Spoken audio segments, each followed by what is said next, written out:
You know, before Creative won the sound card war, there was this, the Aureal Vortex Advantage. This funny looking card was built around Aureal's A3D technology, designed to make immersive 3D sound. This card did things that no other cards did. Today, what we're going to do is plug it up into a retro machine, get some games going on it, and see, does it live up to its legendary status? Welcome to RetroBus. My name is Bill, and today we are looking at the Aureal Vortex.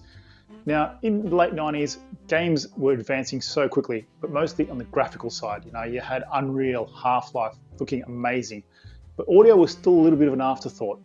You know, Creative was completely dominating the audio market. Most of the sound cards sold were by them. Then in '97, a small company popped out of nowhere called Aureal, and they changed everything. Instead of making things louder and just more channels, they focused on positional audio. And for a brief moment, they really threatened the status quo. So what we'll do is start off with looking at Aureal, the company itself, and then look at the different sound chips they made. And then we'll go on to install this card on a system, run some demos and some games actually made for this technology, and see how they fare. So typical surround sound focused on having speakers around the person and the correct sounds playing from the correct direction. However, it doesn't matter how many speakers you have around you, at the end of the day, you only got 2 ears to hear them with. And this is where positional audio comes in. Instead of just playing the audio through the left and right speaker, the sound card applies tiny delays, volume changes, and frequency filtering based on where that sound should exist around you. And then your brain is tricked into thinking where that sound is actually coming from. Your brain uses those subtle cues to work out the direction and distance, which is why, you know, footsteps can feel really like they're coming from behind you, or gunshots sound like they're echoing down the hallway. Aureal's A3D took this a step further by calculating those effects in real time using the game's actual geometry, making the audio react dynamically as you move through that environment. So Aureal's sound card lineup was surprisingly small but very focused. Their first major success came in 1997 with the Vortex 1. This was based on the AU8820 chip. This basically introduced A3D positional audio to the gaming world. It wasn't the most advanced card on paper, but it proved that Aureal's 3D approach worked. In '98, that was followed up by the Vortex 2, built around the AU8830 chip. This was Aureal's flagship, the card that really made their reputation. It offered much more advanced A3D 2.0 features, so better environmental effects and extremely convincing positional audio that many gamers still consider much superior to Creative's EAX. And in '99 came the card that we're looking at today, the Aureal Vortex Advantage. This was positioned as a more affordable mainstream option, using cut-down Vortex hardware but still supporting A3D. It was aimed at everyday gamers who wanted the 3D audio without paying the high prices. But Aureal's rise did not go unnoticed. As A3D gained support in major titles, Creative responded, not just with competing technology, EAX, but with legal action. They hit Aureal with a patent infringement. Aureal actually countersued them back, saying, no, you infringed our patent. So what followed was a long and drawn out lawsuit which damaged Aureal because, you know, they were a smaller company and couldn't afford it. Even though they ended up winning the lawsuit, the damage was done and Aureal filed for bankruptcy. In a dark twist of fate, Creative ended up acquiring Aureal's assets after the bankruptcy from its bankruptcy trustees. Interesting little shape here, you know, don't want to waste any PCB. And yeah, look, it's a pretty straightforward card. You know, we've got our usual stuff. We've got CD in, auxiliary in connectors here. And on the back, we have our game port, line in, mic, and line out. So the cards with the 8830 chip are the ones that are a bit more advanced. They have hardware acceleration and are able to do A3D 2.0 and 3.0. Things like the Diamond Monster MX300 is a classic one. But yeah, you know what? If you can get hold of one of those cards, grab them because they're quite rare and valuable. Okay, so here's our test system. We've got a Pentium III 933, 256 meg of RAM, and a GeForce 2. So great little test system. Got a network card in there as well. So I'll plug the Aureal Vortex Advantage into my spare PCI slot and off we go. Yes, it's found it. Next. There we go. All we had to do was just put a disk in, didn't we? More than one driver. That may work for your hardware. Okay, so these are all the languages. Well, English, please. There we go. It's all looking good. Come on, you good thing. Keep working. No. I think it's frozen. You know, I'll give it a couple more minutes. Oh my God. Yeah, driver installation was a little bit hit and miss in the late 90s.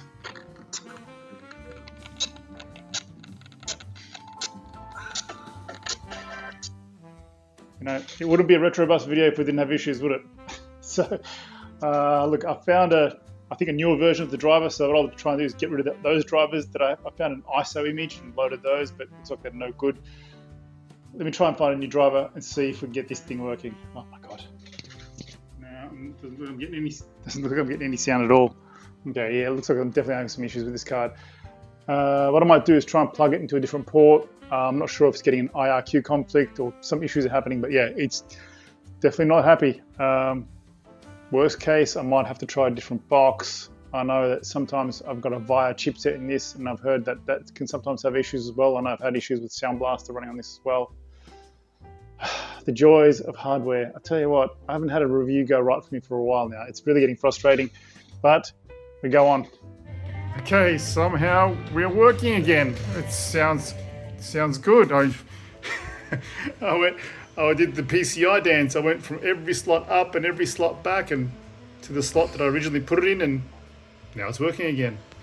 Oh, the ghosts in the system of retro machines.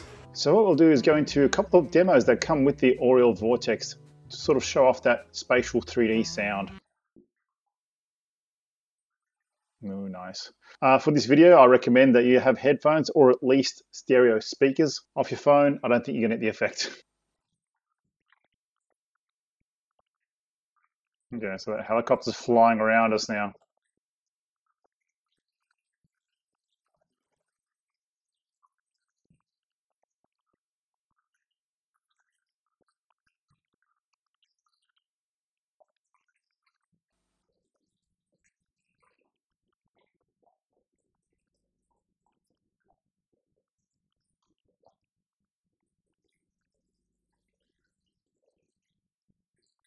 That's really cool.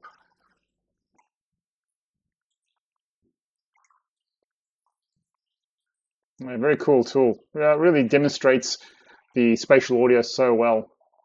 All right, I'm going to close that. Okay, we're going full screen with this one, Room. Oh, this is really cool. Okay, so it's more like a game type demo. You can sort of see as we get things, as we move around, how the sound changes.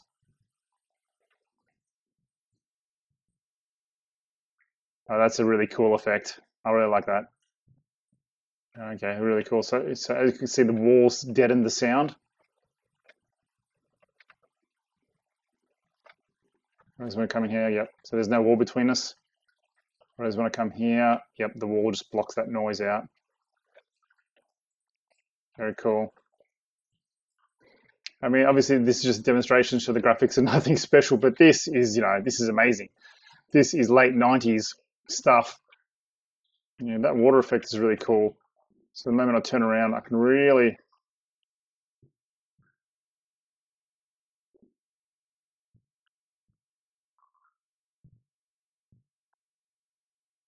yeah, it really shows how the positional audio works perfectly. This is fantastic. Really great demonstration. Now, let's do some Phantom Menace hardware configuration. LucasArts really focused a lot on sound, so let's see how we go.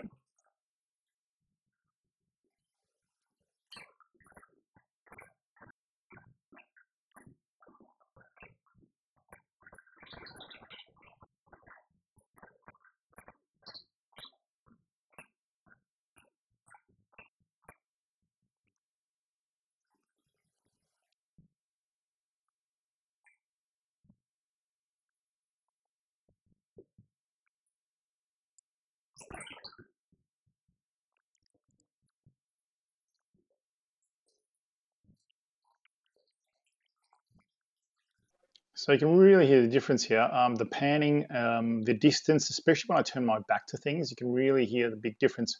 When you have A3D off, it just sounds like the volume of those laser shots are all the same. It really doesn't seem to change too much.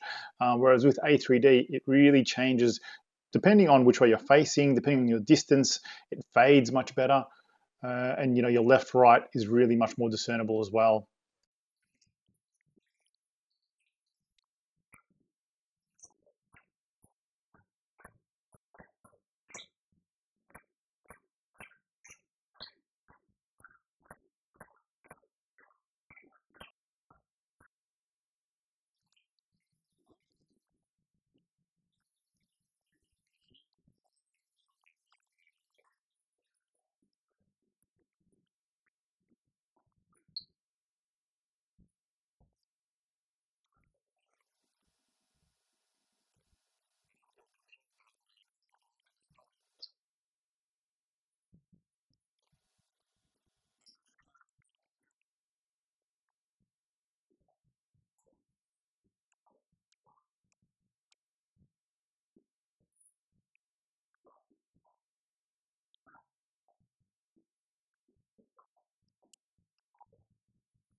5, 4, 3, 2, 1, go! 50 long right one. 5, 4, 3, 2, 1, go! 50 long right one. Next we're looking at Rally Championship. Now this one didn't have that much difference. The engine sounded definitely much better on A3D, but the really big difference was when you were overtaking cars. Really pay attention to the difference of normal audio versus A3D. You really get that positional effect of the other vehicle as you go past. 100 long left one over bridge.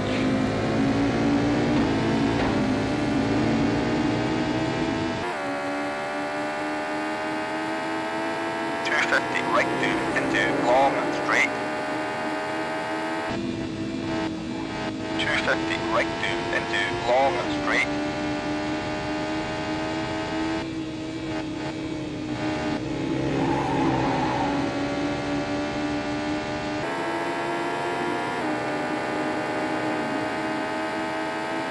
250 over press. 100 square right.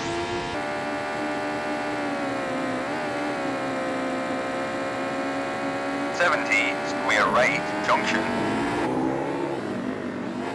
100 left one. Okay, now let's move on to Half-Life. One of the things that I've really noticed is that going to normal audio, everything just seems to be really loud. All the sounds are just pumped up really high and they really mix into each other. Whereas running it with A3D, there's just much more separation. The sounds are much more subtle and don't all blend into each other.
Okay, so let's finish it off with the iconic Unreal opening with A3 audio turned on.